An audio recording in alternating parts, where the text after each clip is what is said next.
state your name, what organization you're with, and a little bit about your organization. And Jeff, I'm going to start with you. So turn that on and tell me a little bit about yourself and Cedar Ridge. Great. I'm Jeff Quint. My wife Lori and I started Cedar Ridge really in 2002, 2003 when we bought the land and planted the first vines. We have 5,000 or 6,000 vines here, and my wife always says she planted most of the vines, and that's a fact, but she never says who dug the holes for the vines. But anyway, we make a variety of wines and spirits here. Part of the reason we got into business was because we noticed that most distilled spirits are made from corn, and here we are in the corn capital of the United States, or of the world. And before Cedar Ridge got started, we Iowans were importing 100% of the $350 million worth of spirits we consume annually. So we set about to change that, and we've had this much impact so far. But we're enjoying it. We've been at it 20 years now, and I'd like to welcome you all. Great, my name is Richard Hicks. I joined McKinsey Manufacturing 13 years ago while my family here in Iowa. This is our second chance here at Iowa. Many years ago I was a grad student at the University of Iowa. Long enough ago not to mention anymore. But obviously many of you who drive by are familiar with the McKinsey facility we have there. And John McKinsey bought, his family still own and operate the company well after 50 years after its founding. And we're proud to say that we are continuing to contribute to the Iowa economy in any way we know how. We pride ourselves on being as local as pragmatically possible for our sourcing and supplies. And so we're obviously concerned about the impact of tariffs on the business conditions here. And I want to make sure that we get our voice heard. Good to be here. My name is Matt Womack. I wear a few different hats up here maybe. First, I would say the invitation came from the Iowa Soybean Association, which I am the board of director on. But I also work regionally here at the Cedar County Co-op in Tipton. In addition to that, I farm with my family in eastern Iowa, with corn and soybean operation. 3 of my brothers and my dad full-time, and myself part-time when I can make it out there. So thank you for having me. You want me to? All right. My name is Chad Hart. I'm an economist at Iowa State University. I'm over in Ames, so I'll forgive Richard for going to the University of Iowa. I understand that. It's okay. As far as, the organization, let's face it, I work at an R1 research institution, which means we try to research everything we can. Myself, I'm in the economics department. Been there for about 17 years. I'm also known as Dr. Doom outside in agriculture because I typically talk about crop markets. And how, as usually when we produce big crops, how prices tend to fall when that occurs. But that is one of the big issues as we're looking at the tariff implications today, figuring out what's it mean for agriculture sort of across the board, not only looking at our crops and livestock, but as we look at our input suppliers and our users further down the line as we sit here in the distillery that definitely uses Iowa corn to its advantage. But looking at all the ways trade, let's call it, does both cost and benefit society as a whole.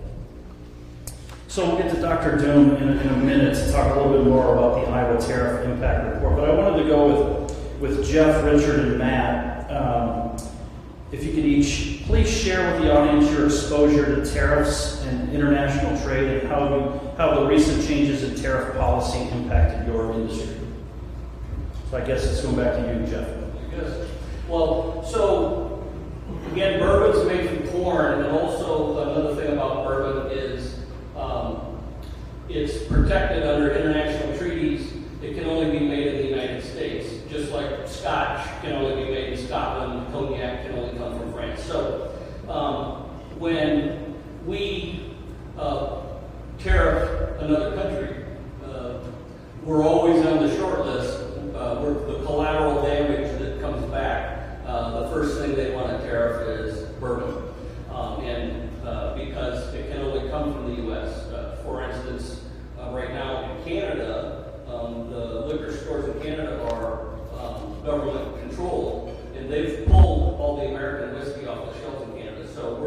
dead in the water in Canada right now because of the negotiations that are going on. We used to do business in the EU, and then back in 17 or 18, the tariff wars kind of started, and the first thing the EU did was they stopped the tariff on bourbon, and that stopped us dead in our tracks, and we haven't bothered to go back to the EU. It takes a number of years to build up a business in a foreign country. You don't just walk in there and start making money. It's an investment, and we're not willing to make those kinds of investments right now because of the uncertainty around tariffs and the fact that bourbon is the first thing they see that want to tariff on it. So Jeff, stay with you for just a second. So like what percentage of your sales are outside of the United States for bourbon?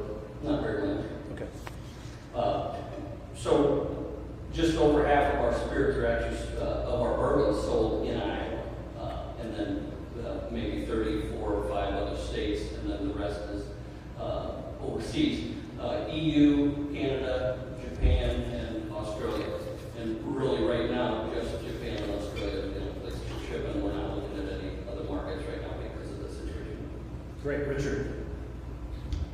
Sure. Obviously, Kinsey is a highly integrated manufacturer of large equipment.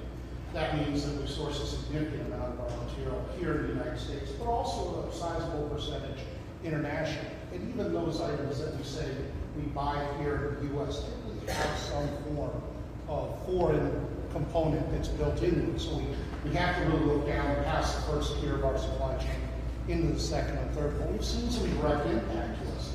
Obviously, tariffs are money, and that's money that we're paying to the government and are having to pass on to our customers in some cases. In some cases, we absorb those directly as well and take it from our bottom line. Jeff mentioned some confusion about tariffs. Are they on or off? They've come and gone. They've gone up. They've gone down.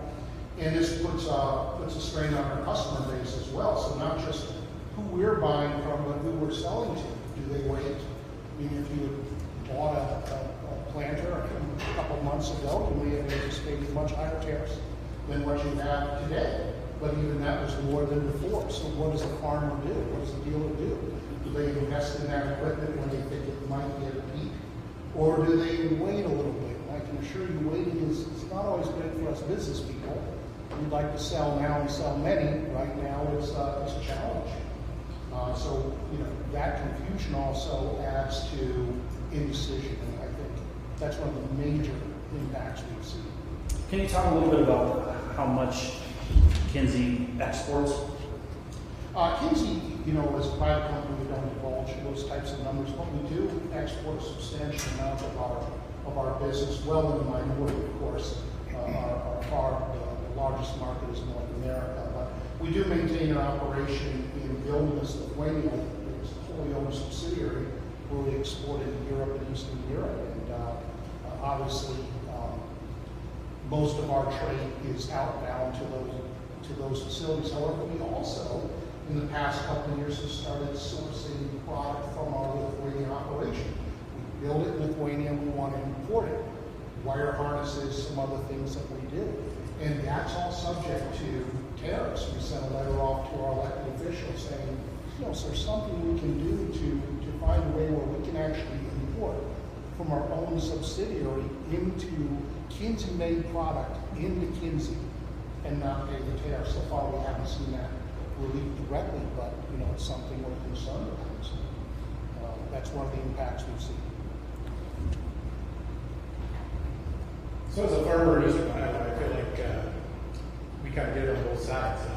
When we buy our inputs, some of those inputs are coming from other countries, fertilizer, some of the chemicals.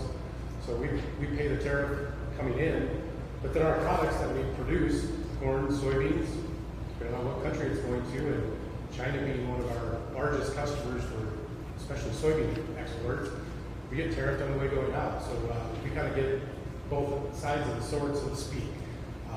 So it's a challenge in our day-to-day lives, and I don't know what the right outcome is for all of this, but hopefully we can come to a conclusion soon. So Chad, I've got a couple questions for you. Maybe you can just help the audience on the landscape on tariffs right now. Where are we at with the Trump tariffs? Can you just get everybody up to speed, because it seems to change almost on a daily basis? It definitely changes day to day. And when we're looking at the scene right now, what we do have is sort of a blanket 10% tariff sort of across the board for most all imports that we bring in here in the U.S. On top of that, what we've had is a sort of an on-again, off-again reciprocal tariffs being announced on individualized countries based upon the trade deficits they were carrying before. On top of that, you've got specific tariffs hitting individualized industries like steel and aluminum as we look out there. And so when you put these all together, we do see one, business confusion, consumer confusion, because of the announcements on and off again being there. At the same time, too, figuring out what has been paused and what hasn't. For example, as we think about some of those countries that we're negotiating with on the reciprocal tariffs, we have basically a rudimentary agreement with the UK to sort of hold off on those tariffs. We've heard of talks going on with China to reduce those tariffs. We know there are other discussions going on, but what we don't have is a good indication about which of those tariffs will be there, which ones have been negotiated away, and therefore, how can the economy respond to those tariffs? All right, I'm going to stay with you, Chad, for the next couple questions. Can you comment on the findings of the Iowa Tariff Impact Report that was just released, and any other figures or research from your impact, or on your research on the impact of tariffs on Iowa and the Midwest? Well, that's the as you look at the Iowa Tariff Report that they put together, what they basically found is they were looking at the tariffs we pay on things that we're pulling into Iowa. So this is strictly looking at U.S. tariffs, what is it costing the Iowa industries? And when you look at this April compared to last April, what you've seen is a fairly dramatic rise in the amount of tariffs that Iowa consumers and companies are paying to get products into Iowa. In fact, that increase in year over year for the month of April was about $68 million to the Iowa economy. That is up, I remember, if I remember right, about 304% compared to the year before. So you're talking about a fairly significant jump in import taxes trying to bring products to Iowa businesses and consumers. Out of all the states around the country, I believe that was the 11th largest jump that we saw. So you can tell that the Iowa economy is built to look more globally. I usually like to frame it this way. When you think about the Iowa economy, what we tend to do within this economy is we tend to produce more than we can utilize fully within the state. We depend upon reaching out to other states, other countries, with the bounty of what we can create. What this report lays out is looking at the products coming in towards us, what it's missing, or what we're all trying to figure out now is what are the costs as we look to ship product out of Iowa. As Matt sort of mentioned here, when we're looking at corn and soybeans, those tend to have fairly dramatic impacts from tariffs, mainly as other countries respond to U.S. tariffs that have been put on, again, reciprocal tariffs, as we look out there.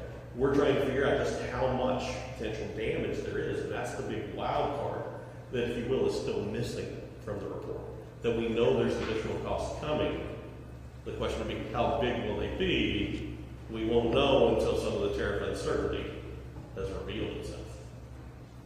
So, Chad, do you have a handle on which products are most impacted right now for tariffs? Is it corn? Is it soybeans? Is it cattle, pork, chicken, or are they all the same? They're not all the same. I'm going to argue when you're looking at those outputs, I'm going to put soybeans and pork as being the most impacted right now, because those two commodities are much more reliant on the country of China. And China is the one where we've seen the largest tariffs being put in place here within the U.S.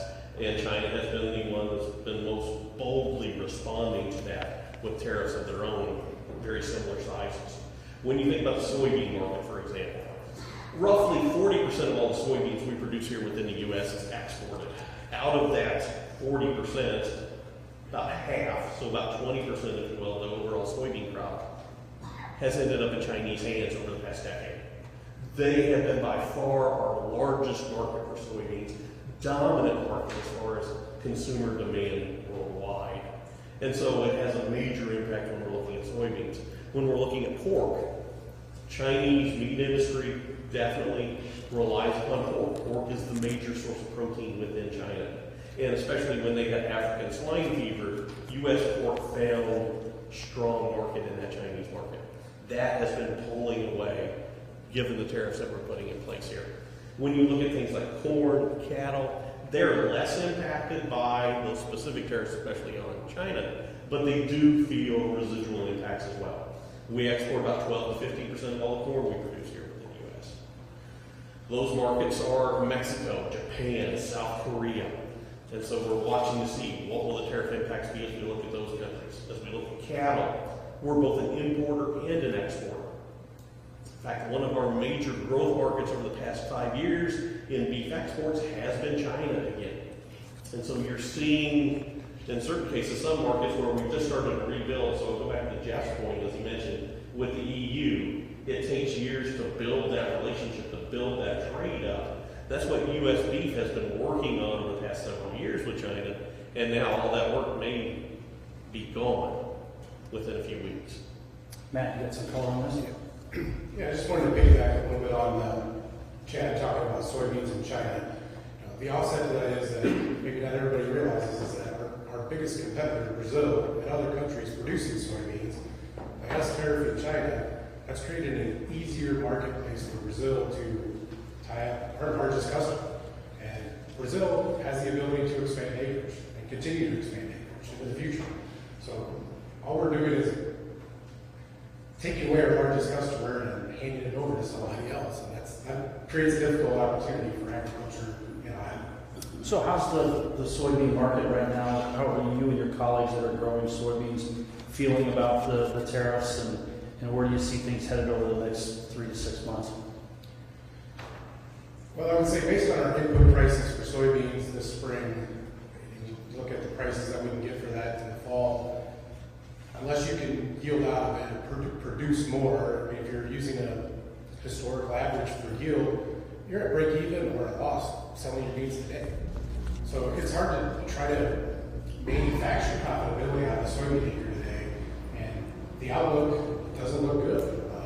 You've got Brazil, again, they had a near record crop again this year. We planted a soybean crop again in the United States and off to a good start. So globally, we have sufficient supplies of soybeans. There's no reason that China can't go to different markets to buy those beans. Can you talk a little bit about how the price of soybeans changed since April 1st? I mean, where were they at before April 1st? Did it change a lot when that started to hit? I would say we've been somewhat sideways. I mean, there's been some up and downs, some volatility, but just for an example, last Friday when we had an announcement from the current administration about the RVO increasing, the market shot up. Bean oil has been up 2 days in a row, limit higher, and that's great. It's helping the soybean market as well. But soybean biomass-based diesel is not the answer demand-wise. We still have to export beans, and that means we have to go to China. All right, I'm going to stay with Jeff and Richard and Matt on this next question, and I think you addressed it a little bit, but I want to dive into it a little bit more. How have you and your business colleagues changed the way you've been doing business since April? Any unforeseen benefits, and have you reduced any staffing or plan to reduce any staffing? And maybe we'll go to start with Jeff. Yeah, I would say, John, the only thing that we've really changed is, every year when we're putting a business plan together for the upcoming years, we look at what markets we want to be in and where we want to invest our dollars. And, for quite a number of years, and Jamie, Megan, some of the others are here, we've looked at some of these markets. I mean, EU was one of them that at one point was showing a lot of promise. Now when we do that, we don't even consider opening any new markets. There's just too much uncertainty. It's an unstable situation, and when you have limited resources, you need to know as much as possible about your direction and your initiatives, and you can't deal with that uncertainty, so you just avoid it. Right, from our perspective over at Kinsey, where we've seen some indirect impact is in the administrative trying to figure out what to buy, when to buy it, how much to pay for it, what's the impact of the tariffs, as Jeff mentioned. It's that insecurity, it's that indecision that really adds a burden to our human resources. And it's a dimension that, frankly, 3 or 4 years ago, even obviously when the first round of tariffs went in several years ago, it's something we didn't consider. Business was business, and it didn't have that dimensionality to it. And now some of the people in this room, some of the colleagues I brought along, have to shoulder this burden every day. Will we adjust our staffing to that? No, we're not. Obviously, I think most people in this room are aware that the ag industry right now is in a difficult position, and it's been there for about a year. We're not looking for a whole lot of relief over the upcoming year, so our ability to add staff to cope with these additional burdens is limited. And so that, that's a workload that goes directly onto our people. The good news is they're performing magnificently, and we're grateful to them every day for what they do. But that's one of the challenges that this has brought along, is that additional workload. I'll answer this from a couple different perspectives. At the local co-op level, obviously this time of year we're negotiating with our suppliers in terms of what the price of fertilizer we're going to pay wholesale and chemicals and whatnot. So it's impacting us definitely. Are we reducing staff because of it though? No, we're not. Not today, anyways. From a farm perspective, I alluded to it earlier, we're feeling the impacts of higher prices on our inputs and lower prices on our outputs. So I want to stay with Jeff and Richard and Matt again. If you were giving advice to policymakers regarding tariffs and its impact on your business, what would that advice be? That's a really good question. I guess I would take this note from somebody I talked to earlier today. As an Eastern Iowa farmer, the way some of the negotiations are happening today it's not the way that an Iowa nice Eastern Iowa farmer would probably negotiate with their customers. It's a little bit more cutthroat at a high level. So I'm just not sure that that's the right approach. And I guess in my business, I think about it maybe a little bit differently, but the customer's always right, and customer service is important. So the tactics at which we're negotiating on trade maybe is a little harsh at times. So staying with you for just one, let's talk about the fertilizer. Where do you typically get a lot of your fertilizer from? Well, I'm a grain guy, not an agronomy guy, so I'll do my best. But Harvest States, CHS Harvest States, we buy some from Winfield. It's not my department, sorry. No problem. Thank you. The message we deliver to our elected leadership in Washington is, Kinsey is aware that there's a compelling need to address some of the trade imbalances and disparities that exist in a lot of our markets. That's a real issue. And as my colleague Matt said, is this the way Iowans would probably want, engage the subject? Probably not. We tend to be Iowa nice. But at the same time, we also think that there needs to be a comprehensive engagement. It's not just the tariffs.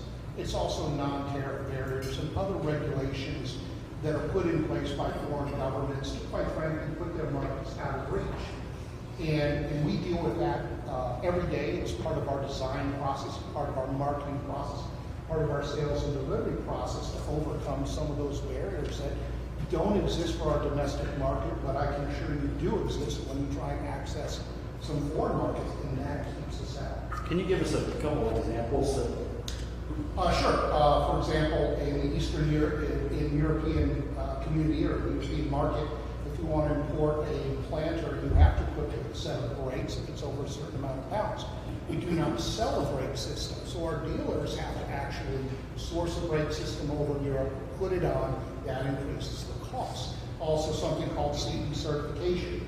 All of our product needs to be independently certified so that we're qualified to sell it. It's qualified to operate in the EU. And so these are some of the non-tariff barriers that exist that add cost to the system.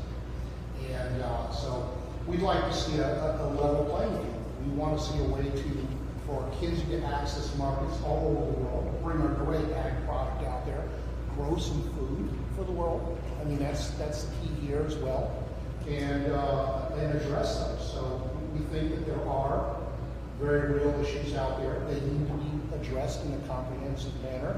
I'm not sure that this is the right manner that we're going about it, but there is a need to address it.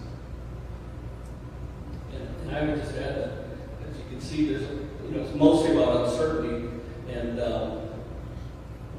think what the administration trying to do is they want to level the playing field, and we're trying to negotiate with the whole world at once. And I don't know a better way to do it, but it's caused uncertainty that's affecting everybody.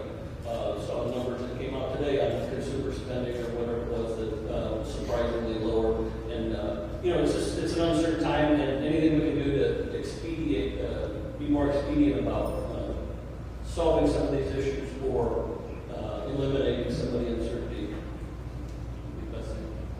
So I'd like to dig in a little bit on supply chain and inputs. Have there been any disruptions? Have you been able to get everything you've needed in the last 4 to 5 months, or has it changed much since basically April 1st? Obviously, supply chain disruption in our current geopolitical environment is almost been with us a constant since early COVID, and so it's hard to say new or different. It seems to be the new norm. But I will tell you that as we sit here today, we're dealing with this rare earth mineral situation where China controls 90% of the world's rare earth minerals. Now, it's not that they're sitting on the only supply in the world. Refining and making and converting rare earth minerals into magnets is sort of like lithium. It's a dirty, nasty business.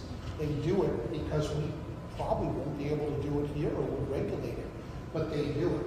So right now we are facing challenges where sensors, proximity sensors, would require just a very small magnet about the size of your thumb. Our suppliers don't have those magnets. We're trying to find a way around it. In fact, I have a call at 2 p.m.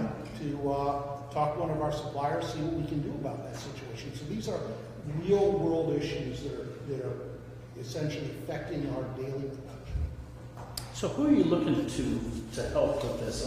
I mean, are there consultants out there that you're leaning on? It sounds like your staff expertise has changed to this over the last few years, but who are you leaning on to help you with these challenges? So at Kinsey, John Kinzenbaugh really instilled our organization. We're farmer proud. What that means is that we find a way to overcome the barriers, leaning on ourselves first. We bring our engineers into the situation. We go out and look for new applications. We try and find alternates and keep our product moving forward. So the answer is we rely first and foremost on ourselves. That makes a successful business. So Chad, I'm going to go back to you. We recently had a CBJ event where we had the president of the Chicago Fed in, and he talked about how the Midwest is most exposed to tariffs, particularly because it's a strong manufacturing and ag businesses and industries. He said Michigan was number 1, Indiana was number 2, and Iowa was number 4. Can you talk a little bit more about your research and what your colleagues across the Midwest are thinking with regards to where the economy's at, where it's going to go, and you anticipate these tariffs to be changed in the short term? Dr. Doom. Dr. Doom. So, well, and I'll go back to something that was Richard pointed out. The idea is the ag economy has been struggling. You mentioned a year. I'll probably go 2. I think if we go back, when we look at the farmer side of the equation, net farm incomes have been down drastically over the past couple of years. When you're looking at the ag manufacturing side, you've seen cuts at very large employers out there. So we have been seeing this readjustment, this rebalancing in ag, and the tariff situation exacerbates what has already been a troubled economy when we're looking there. When we're looking at the manufacturing side of Iowa, yeah, we're actually a large manufacturing base as well. In fact, when you look at our non-ag exports out of the state of Iowa, it's our manufacturing sector that leads that charge. And as Kinsey, as Richard talked about here, that manufacturing is built based upon providing global, if you will, production and products as they look down the line. So these tariffs are squeezing those industries as well. And so yes, I would wholeheartedly agree with the president of the Chicago Fed that when we're looking at the Midwest in general, and Iowa specifically here, we are very sensitive to these tariffs, both coming and going. And we're seeing it show up in a lot of different industries for a lot of different businesses. And the longer the uncertainty goes on, the harder it is for businesses to make those decisions, for consumers to feel confident putting those dollars forward to buy that new equipment. Or they're doing what Kinsey's doing, figuring out how do I get by with what I've got right now, trying to wait for some certainty to come down the line. So it does put the Iowa economy in a very challenging spot right now. That right now we know our ag economy is struggling. Manufacturing, we're starting to definitely see the cracks there. And if the financial services sector can't hold this economy up, the Iowa economy likely shrinks into recession as we're moving forward. So, folks, any questions from the audience? I know we've got some. You got some written down there, Brian? Looks like we got a few over here as well. Yeah, if you just hand them to me, and I'll try to dig through a couple of them. Sure. There's three. So, I think we might have answered this question, but it's, so how long can we endure these tariffs for an extended period of time? How long before we lose markets long-term, example, pork and soybeans? I'll see if anybody wants it down there first. Down there. All right. Can we endure these? Yes, but yeah, things definitely have to change. And let me go back to something that Matt mentioned. When we're looking, for example, at the relationship between the U.S. and China when it came to soybeans, he was right in pointing out the idea that what we have seen since President Trump's first term, when we had that tariff war between the U.S. and China, what we have seen in the global soybean market has been a tremendous shift in global production. Brazil has continued to grow by leaps and bounds. In fact, if I were to take it back 10 years ago and we were to look at the world supply and use table for soybeans, the U.S. would have produced about a third of the world's soybeans, and we would have been the largest producer in the world. Today, when you look at the numbers, the idea is we still produce about a third of the world's soybeans. We're number 2 in terms of production, and we are a good, what would it be now? Probably about 50% behind Brazil. Basically, what happened was when those tariffs were put in place and they sort of stayed there after that trade war hit, what it did was it created a great incentive for China to find a new market. Brazil was ready for that opportunity, and they have taken full advantage of that. And this new round is likely going to exacerbate that trend as we're looking there. And that's why the U.S. is desperately looking for other markets. I believe that's why we saw the announcement on the RFO. Looking to provide some positive momentum. If we're not able to export to China, can we utilize those beans internally to try to offset some of the damage there? And I think this is something that you've seen before. If we think back to President Trump's first term, aid was provided to agriculture to help offset the losses that were created through the tariffs. So what is the status of the Farm Bill right now? Status of the Farm Bill is that right now we live under the second extension of the 2018 Farm Bill. So the 2018 Farm Bill was supposed to be a 5-year Farm Bill. It is now on year 7. As we're looking forward, basically right now, there's been little momentum to really say that another Farm Bill will be passed this year. The House and Senate Ag Committees have talked about proposals, but they're not nearly at the stage yet where we can feel confident that they're going to get to a floor vote and actually get passed.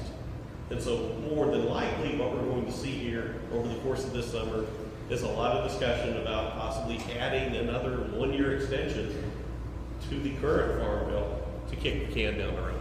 Matt, do you anticipate more support from the federal government to, I don't want to say bail out the Iowa soybeans, but help weather this storm? I don't know if anticipate is the right word. I mean, we've seen it in the past, obviously, multiple times. And yeah, I think if the Iowa farmer is negatively impacted enough. The administration probably will do something. But I go back, is that the right way to do it? I mean, I don't want to farm for a government check. I don't think any farmer in the room or in Eastern Iowa would say that they want to farm for a government check. That's not why we do it. So we would just like to have open markets and markets that cover our cost of production, and we like to make a living. And today, on occasion, that means we got to get an incentive from the government to keep doing it. So Matt and Richard, this one's to you from the audience. Do you see a growing threat to farmers' livelihoods as a result of the tariffs? And in other words, might some farmers feel compelled to leave the agriculture industry altogether? I think that statement probably has some validity to it. I mean, it's going to be a financial strain on some folks, and as Chad said, we're going on 2 years of financial strain in the ag sector. The issue with that is, and I'll maybe go a little dark here, but the issue with that is farmers don't leave farming. So if their exit plan is probably more of a harming themselves type of situation. And so mental health becomes an issue in agriculture at some point when you have a hard time making money and that's all you've ever known and you don't have a formal education. That becomes a scary thing. So there's definitely concerns with long-term financial stress.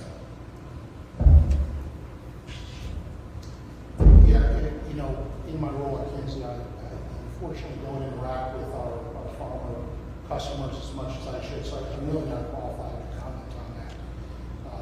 But as we have our conversations around various conference rooms and tables, do we talk tariffs a lot about the viability of the American farmer? No.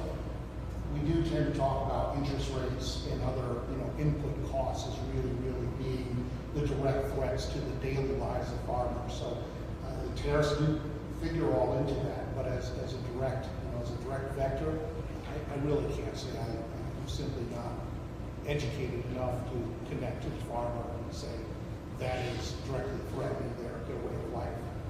Chad, I want to get into just a little bit of economic theory before we finish up here. So talk to us a little bit about just the free market. Has it ever been really truly free? Okay, and give us a little historical perspective on when tariffs have been used effectively in the past, or have they ever been used effectively in the past? Okay, no, I'll answer the last question first. Tariffs can be a very effective policy tool. For tariffs to truly work, though, you want them to be highly targeted at usually an individual country and an individual sector. That way you can truly affect that industry to change, oftentimes, non-tariff barriers as you look at there. Now, has there been a time where we've ever truly had free trade? The answer is no. But I would say what the globe had been on over the past, say 100 years or so, is we have been slowly working our way towards more open trade. We've had deals, throughout history where basically multinational agreements to lower trade and tariff barriers. The last big one would have been known as the World Trade Organization, where we had basically worked to lower tariffs throughout time. When you look at U.S. agriculture, however, you've been one of the big beneficiaries of signing trade agreements for the U.S. over the years. You can literally trace the jumps in our agricultural trade balance to each free trade agreement that we've signed over the years. And that we've developed those partnerships and relationships across the globe over the series of decades to get that linkage as we look out there. But it's also one of these cases, I'll say that, even in ag, tariffs can make sense if they're targeted. But when we see a general blanket approach, that tends to be less effective, at least in bringing across, let's call it, meaningful trade changes in time. Great. Any last comments from the panel that you want to share with the audience before we wrap up? Anything else? Be sure to buy a bottle on the way out. There we go. Well, please help me give a panel a round of applause. I'll turn it back over to Ryan for So I know we just gave a round of applause, but let's give one more for John Holman from Iowa. Thank you, John, very much. You can tell this was not his first rodeo, right? I also want to briefly recognize, I failed to do so earlier, Bob Hemisath is in the audience. Bob, raise your hand. Bob's a farmer from Iowa and president of Farmers for Free Trade. And in the back we have Steve Noah, who's our former president of Farmers for Free Trade, also an Iowan. So I don't know what it is about Iowans, but they tend to become presidents of Farmers for Free Trade. So thank you. And finally, Jeff, thank you again for hosting this event and for Cedar Ridge Distillery. And thank you to the panelists. Let's give them one big round of applause. Thank you all for coming today.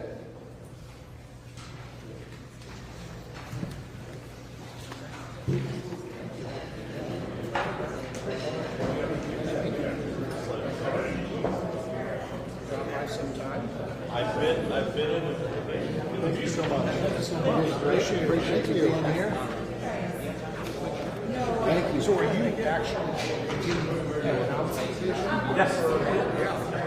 I did. And help yourselves to some food, please.